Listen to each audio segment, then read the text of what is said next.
Bismillahirrahmanirrahim. Assalamualaikum warahmatullahi wabarakatuh. Kembali jumpa bersama saya Uten Sutendi dalam program Desa Berprestasi. Hari ini saya berada di Desa Lembang Sari, Kecamatan Rajeg, Kabupaten Tangerang, bersama Kepala Desa Lembang Sari, Ibu Elia. Selamat siang Ibu Elia. Selamat siang juga. Waduh, seger nih. Kirain apa gitu ya?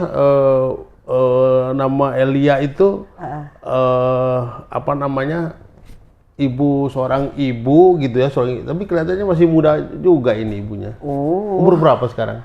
Sekarang saya kelahiran 70. Ya muda lah, masih di bawah saya gitu. Masih seger gitu. Ibu Elia kepala desa di sini udah berapa periode? Sudah 2 periode. 2 periode ya. Seneng Ibu jadi kepala desa ya? Ya ada suka dukanya, banyak pengalaman gitu. Apa sukanya apa? Sukanya kita bisa mendampingi masyarakat gitu kan. Yang tadinya ya kita hanya bisa menyalahkan gitu kan ke pemerintahan. Sekarang tahu. Saya menjalani dari karis, oh begini ya gitu. Oh itu buat apa sih? Buat introspeksi diri gitu kan. Iya. Nah, dukanya itu ketika ada permasalahan kecil gitu kan, masyarakat yang kurang ini gitu kan, hujatan-hujatan itulah. Tapi saya nikmatin aja, anggap saja ini apa sih, udah maksudnya risiko jabatan gitu. Saya nikmatin. Awalnya menjabat mau asal ada yang begini panas gitu, marah gitu kan. Setelah dengan berjalannya waktu, banyak nasihatnya dari sesepuh gitu kan.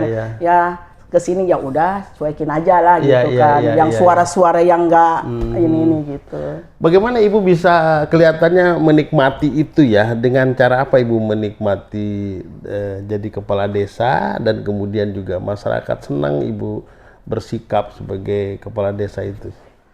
Ya sebelumnya kan saya itu kan ibu rumah tangga biasa gitu kan. Saya itu bukannya mencalonkan pengen jadi kepala desa itu karena, mohon maaf ya, karena ada uang serangan pajar, bukan. Saya itu awalnya itu jadi kader. Kader apa? Kader dulu waktu tahun 2000 berapa?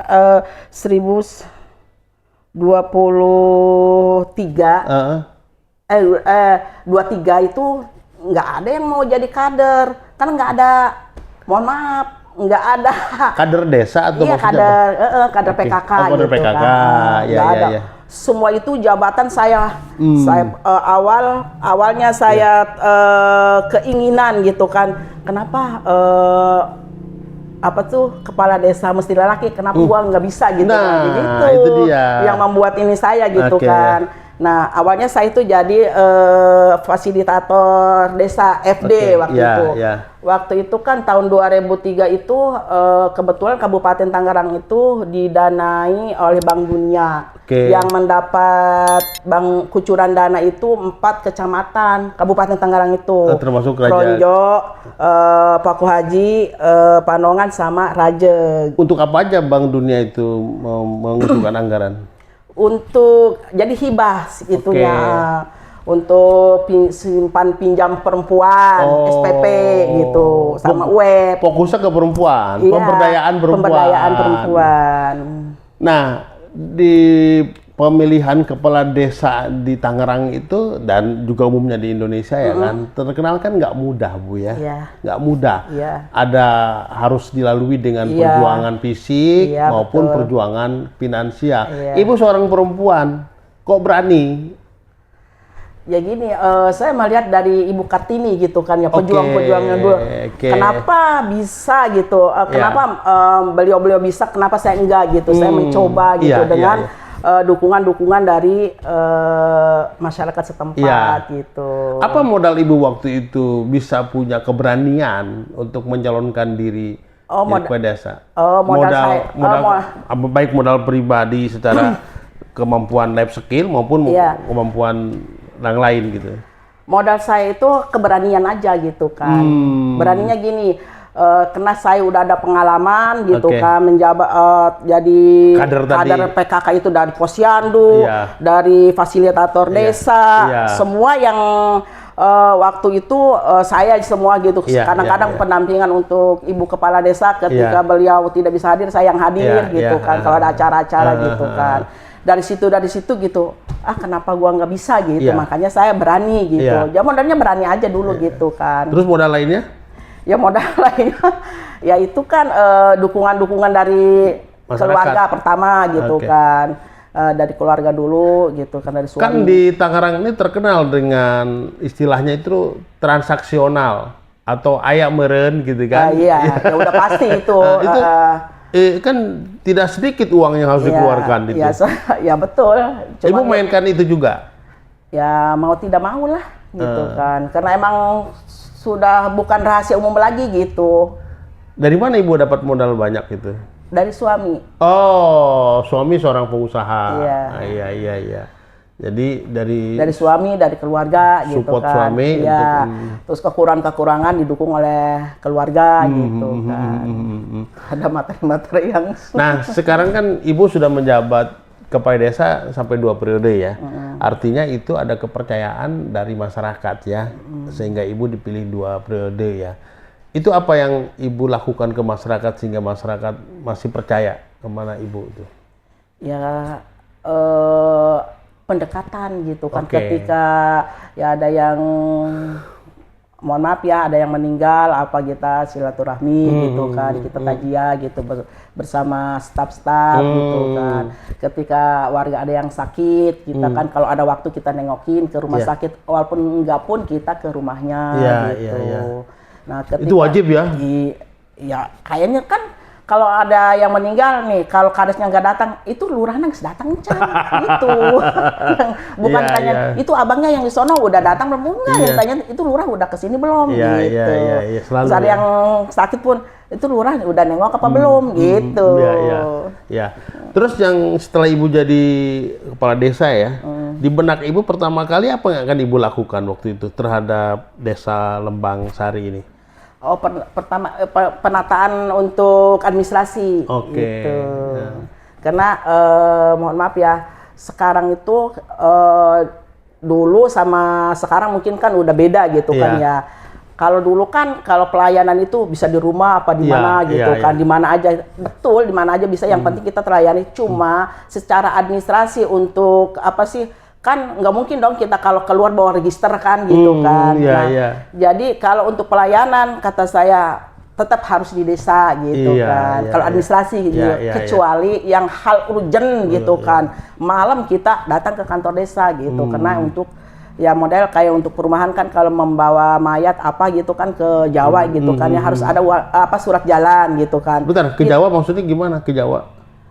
Warga kan mau dibawa nih mayatnya nih. Banyak pendatang di sini. Iya, karena kita ada perumahan.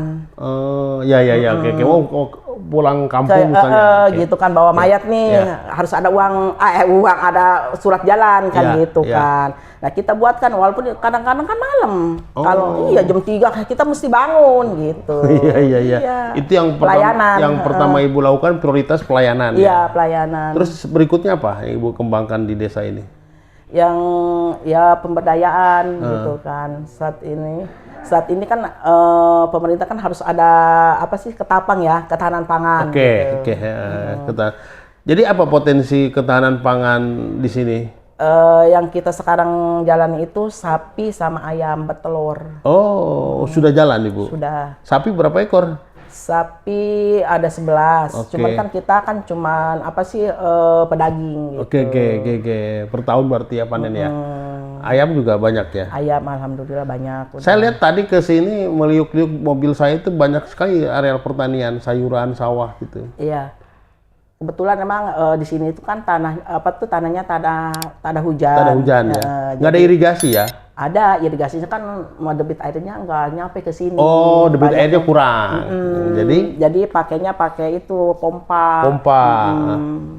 Mayoritas di sini petani Bu ya? Petani. Berapa persen dibandingkan dengan atau misalnya gini, lahan pertanian berapa persen yang tersisa di sini?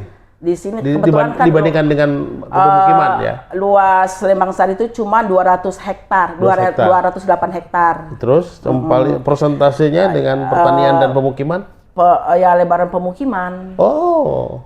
Karena gini, betul apa sih, masyarakat Lembang Sari itu pertanian. Jadi lokasi taninya itu bukan di Desa Lembang Sari. Di mana? Desa Sasak, tanahnya kebanyakannya gitu. Tapi mayoritas masyarakatnya petani. Iya, cuma tanahnya itu ada di Desa Sasak, Kecamatan Mamuk. Kalau yang di sini berapa persen lagi pertaniannya? Kalau di sini udah sebagian itu udah PT-PT itu, ada kurang lebih 20%-an lah. 20% yang belum dikuasai PT? Iya. Sebagian besar udah kasih PT. Itu PT akan bikin apa? Perumahan?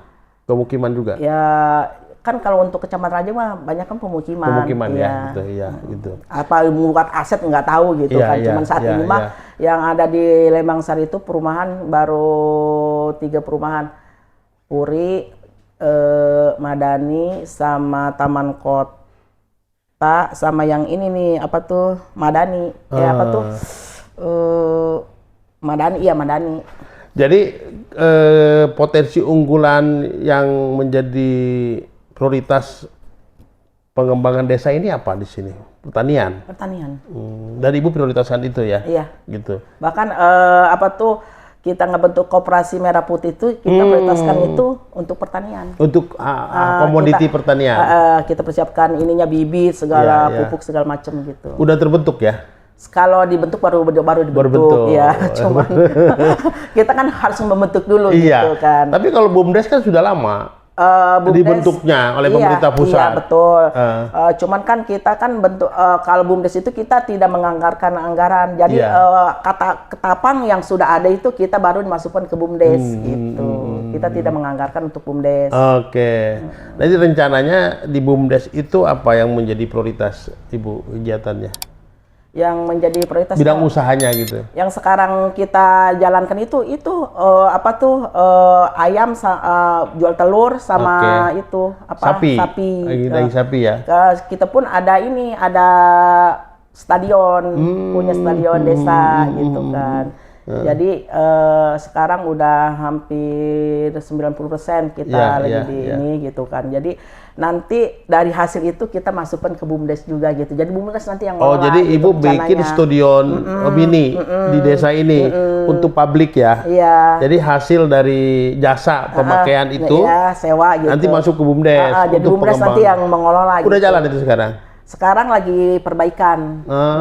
Tapi udah sambil jalan gitu, udah ada gitu. Kalau sapi sama ayam petelur tadi, petelur ya? Iya. Sudah produksi ya? Sudah produksi ya? Sudah menguntungkan Bu ya? Sudah. Alhamdulillah. Yang paling menguntungkan sapi apa ayam?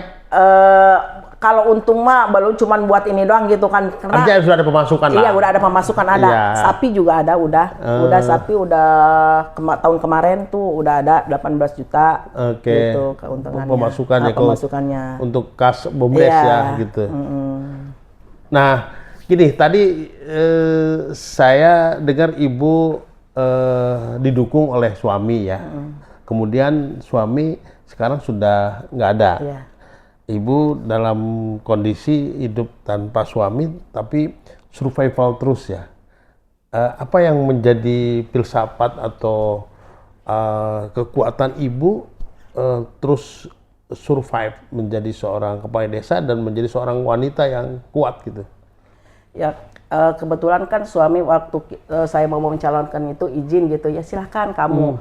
Cuman beliau di belakang tidak pernah ikut campur gitu kan, di pemerintahan tidak gitu kan. Kita sama staf-staf aja gitu, sama perangkat gitu. Nah, yang membuat saya lebih semangat perangkatnya itu kompak kayak kan ketika saya instruksi siap gitu. Jadi tidak, nanti saya enggak, buktinya sekarang gitu, coba nih gitu kan. Alhamdulillah setiap kegiatan itu staf itu aparat itu selalu gitu respon gitu. Jadi kan. Punya rasa simpati dan hormat sama Ibu ya. Gitu. Jadi, kan gini, perempuan itu kan punya peran ganda ya. Iya.